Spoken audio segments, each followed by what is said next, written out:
This happened when I was 22 and living in a small apartment with my roommate, Mark.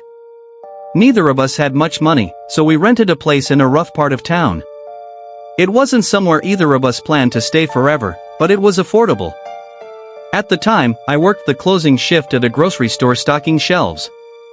Most nights I didn't get home until around midnight. One night after work, I unlocked the apartment door and stepped inside.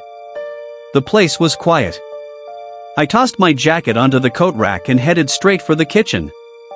I was starving and already thinking about whatever frozen food I could find. As I walked past the hallway, something caught my attention. My bedroom door was open. Only slightly. Just enough to notice. That probably wouldn't sound strange to most people, but it immediately bothered me. I always closed my bedroom door before leaving for work. Always. It was one of those habits I'd had for years. I stopped and stared at it for a second. Then I called out. "Mark?" No answer. I stood there listening. Nothing. The apartment was completely silent. Trying not to overthink it, I walked over and switched on the hallway light. "Mark, you home?" Still nothing. At that point I started wondering if maybe I'd simply forgotten to shut the door that morning. It wouldn't have been the first time I'd convinced myself something was strange when it really wasn't. I slowly walked down the hallway and pushed my bedroom door open. The room looked normal. My bed was made. Nothing appeared disturbed. No one was hiding behind the door. No one under the bed. No one in the closet. Feeling slightly ridiculous, I shut the door and went back to the kitchen. I tossed a frozen burrito into the microwave and started it. Then I sat down on the couch and turned on the TV. A few minutes later, I heard a thump from somewhere down the hall. I barely reacted. The walls were thin and the neighbors were loud. It happened all the time. Then I heard it again. This one sounded closer. Definitely inside the apartment. I muted the TV. The silence felt heavy. "Mark?" I called. For a moment there was no response. Then I heard a voice. "Yeah. Sorry. Dropped something." I immediately relaxed. It sounded like him. Not exactly. But close enough. I remember actually laughing at myself.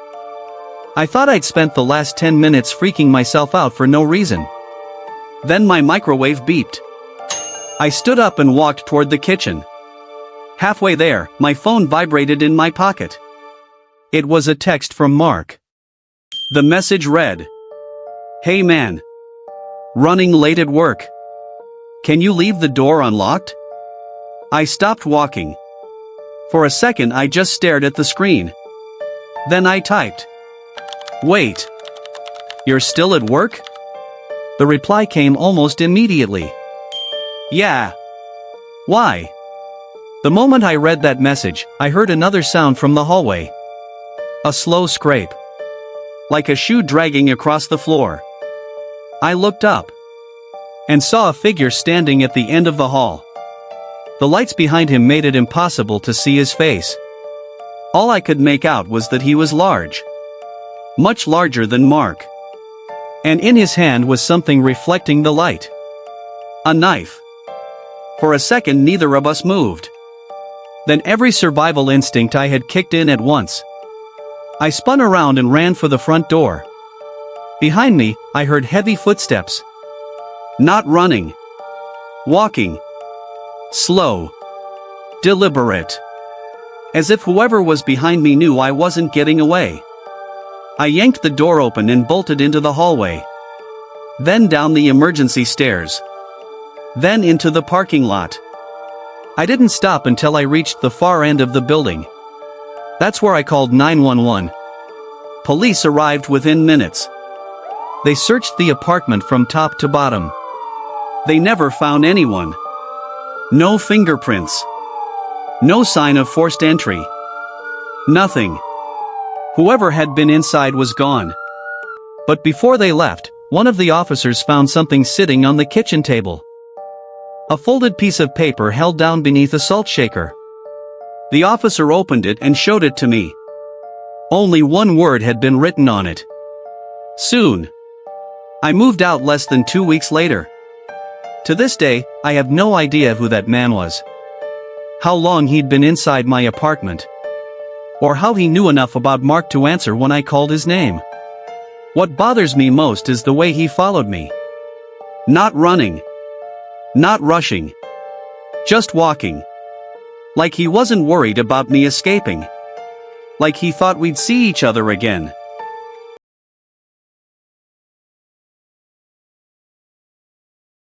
This happened when I was 12 years old. I grew up in a small town in Oklahoma where the houses were spread far apart, with woods separating most of the properties. Back then, I had just started staying home alone after school. Normally my parents got home around 4:30 p.m., but one day both of them had to work late. My dad wasn't expected home until around 7, and my mom, who was a teacher, had parent-teacher conferences that evening. I got dropped off around 3 p.m. and did what I always did. I ran upstairs, turned on my Xbox 360, and started playing Minecraft with my friend Seth. Everything was normal for the first couple of hours. Then, around 5 p.m., I heard a car door slam outside. Immediately, I knew something was wrong. Nobody should have been home yet. My bedroom had a window overlooking the driveway, so I walked over and looked outside. A red pickup truck was parked in the middle of the driveway. Not near the edge. Not like someone visiting. It was parked sideways, almost like whoever was driving it owned the place. A man was getting out. He was wearing a camouflage hoodie, jeans, and a hat. Even at 12 years old, I remember thinking how strange that looked. It was still warm outside.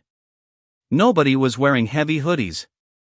By the time I got to the window, he was already walking toward the front door. At first I assumed he might be one of my dad's friends. Maybe someone stopping by for work. Then he knocked.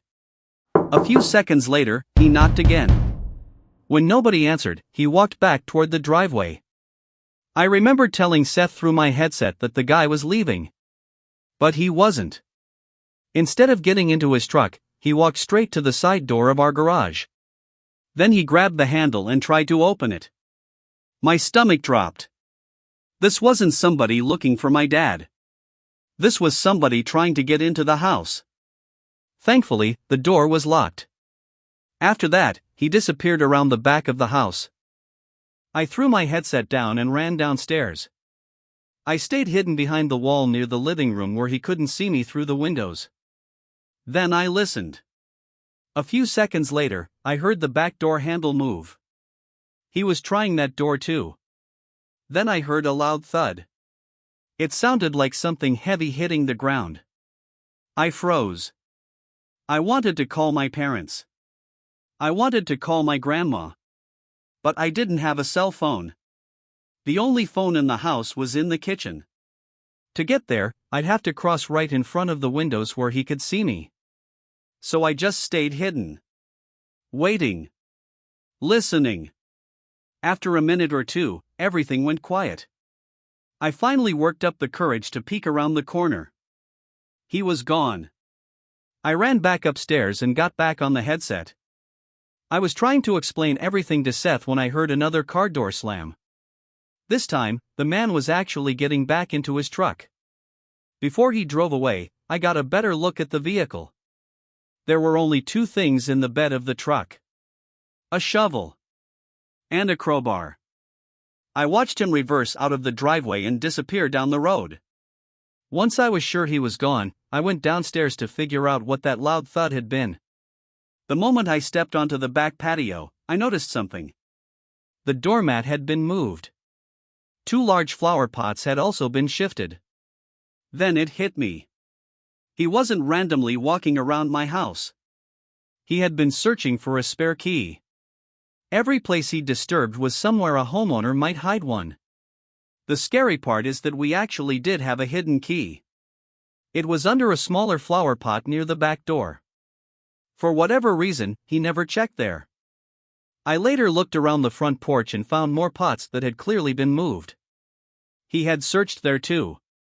That realization scared me more than anything else. Because it meant he hadn't come to knock on the door. He had come prepared to get inside. My dad called the police after I told him what happened.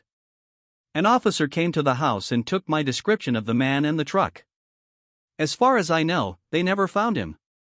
And thankfully, he never came back. But I've always wondered what would have happened if he'd found that key.